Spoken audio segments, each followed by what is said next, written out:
This is Land of Havilah, Isaiah 41. From start to finish, it's Yahweh making the case for himself. Verse 1. Keep silent before me, islands, and let the peoples renew their strength. Let them come near, then let them speak. Let's meet together for judgment. Who has raised up one from the east? Who called him to his foot in righteousness? He hands over nations to him and makes him rule over kings. He gives them like the dust to his sword, like the driven stubble to his bow. He pursues them and passes by safely, even by a way that he had not gone with his feet.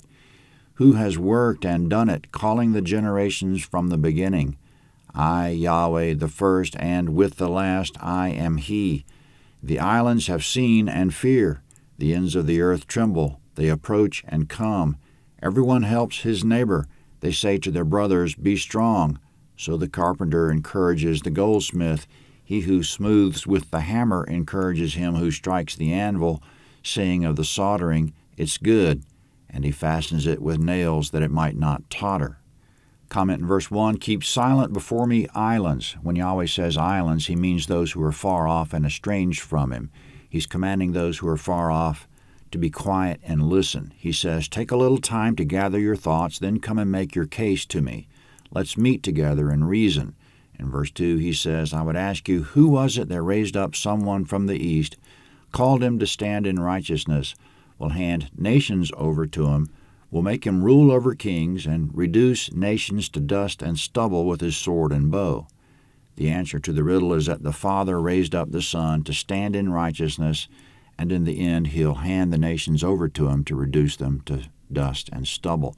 And in verse 3, the answer to the next riddle is that it's God who pursues kings and nations at no risk to himself and passes by them without even touching the ground with his feet. In verse 4, he says, Whose work do you see around you? Whose work has it been from the beginning? Who is it that spoke to each generation of men from the beginning? Of course, you'll have to agree it's I, Yahweh, the one who was and is to come. In verse 5, the islands, meaning those who are far off, see my works and fear me, tremble before me, and come to me. In verse 6, there are those of you who are busy with your idols. You can't build them fast enough. Your carpenters who make them from wood are of one mind with your goldsmiths who make them of gold. One says to the other, Good job, that's nice work. You do your best to stabilize your idols so they won't fall over. Coming up, we should remember that Christians are offspring of Abraham, Galatians 3:16, so Yahweh's including Christians in what he says. Verse 8, But you, Israel, my servant Jacob, whom I've chosen, the offspring of Abraham, my friend, you whom I've taken hold of from the ends of the earth and called from its corners, and said to you, You're my servant, I've chosen you and have not cast you away. Comment, it wouldn't make sense to anyone in Isaiah's time that God would call Israel from the four corners of the earth, because Israel wasn't scattered and never had been, and it wouldn't make sense that he'd call the offspring of Abraham from the four corners of the earth. But now we know that Israel would be scattered, and we know that God has raised up people to himself from all over the earth. Therefore, we can easily understand, whereas Isaiah's contemporaries couldn't have understood, how God will gather his own from all over the world.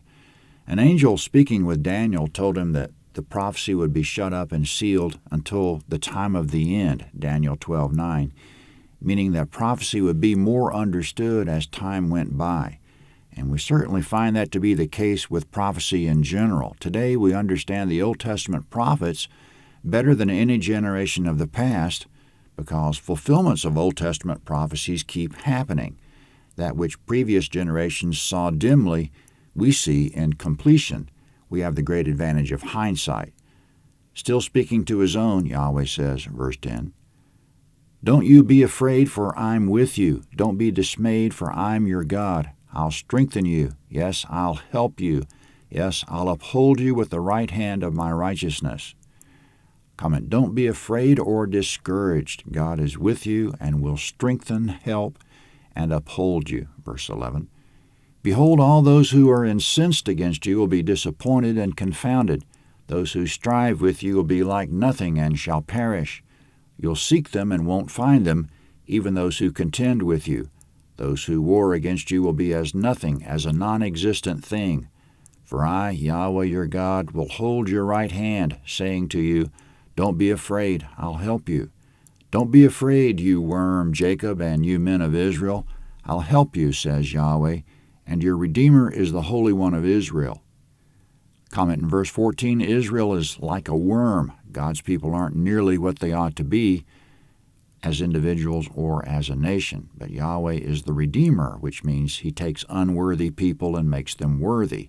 Though we be worms, yet he redeems us on an individual scale and national scale. Verse 15. Behold, I have made you into a new sharp threshing instrument with teeth.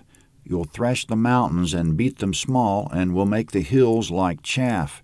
You'll winnow them, and the wind will carry them away, and the whirlwind will scatter them. You'll rejoice in Yahweh. You'll glory in the Holy One of Israel. Comment in verses 15 and 16, we can overcome mountains of problems. We can pulverize our problems into dust, and they'll blow away in the wind. When that happens, we'll rejoice in Yahweh and glory in the Holy One of Israel. We'll overcome because he transforms us into a sharp threshing instrument with teeth. Now switching to another metaphor to say again that God's determined to benefit us, verse 17. The poor and needy seek water, and there is none. Their tongue fails for thirst.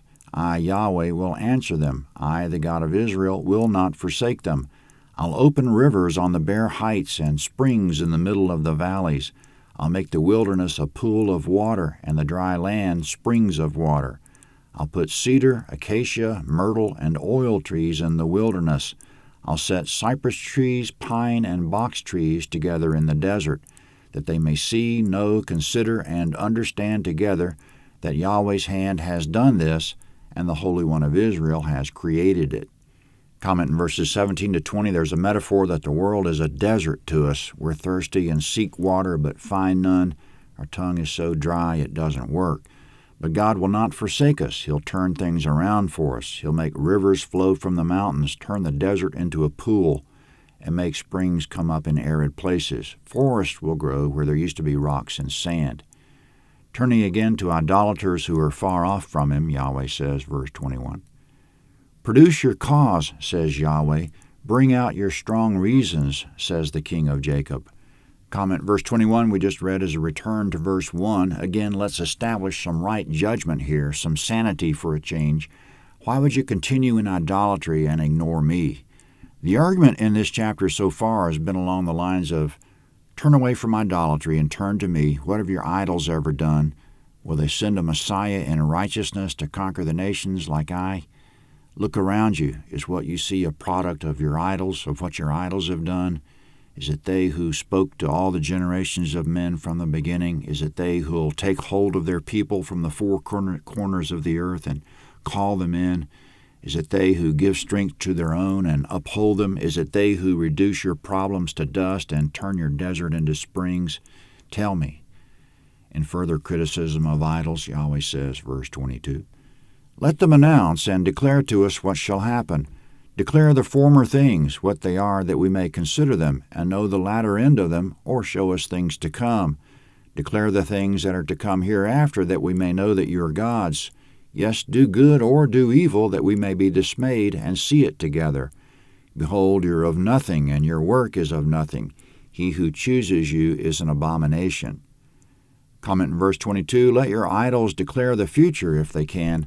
Let them declare what happened in the long gone past if they can. Then maybe we'll give them some consideration. In verse 23, let's see them do anything at all, good or evil, something, to show us why we should fear them. But the truth is, your idols are nothing.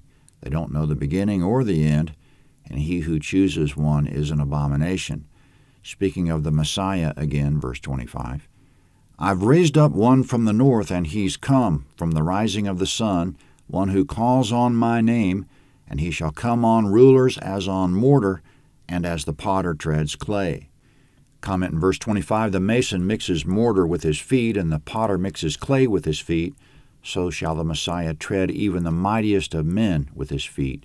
Verse 26, who has declared it from the beginning that we may know, and before that we may say he's right? Surely there's no one who declares, surely there's no one who shows, surely there's no one who hears your words. Comment in verse 26, no one but God declares it from the beginning. In other words, from the beginning, only God knows what the outcome will be, and only God lets the outcome be known. The outcome he has in mind here is specifically the outcome of history, that the righteous one he sent will tread the nations. Everything will be under the lordship of Jesus Christ when all this comes to its conclusion, so we should use that knowledge to our benefit. Verse 27. I'm the first to say to Zion, behold, look at them, and I'll give one who brings good news to Jerusalem. When I look, there is no man, even among them there is no counselor who, when I ask of them, can answer a word. Behold, all of them, their deeds are vanity and nothing. Their molten images are wind and confusion. Comment in verse 27, God says he'll make the first move. He looks at his people, sees their condition, and will give one who brings good news to Jerusalem, meaning he'll send a person who'll bring good news. Because in verse 28, as it is now, no one can answer to God for himself. Not a solitary one of us has an excuse. We'll stand before him and not have a single word in our own defense. In verse 29, all our idols are nothing. They're wind and confusion. Isaiah 42 is next.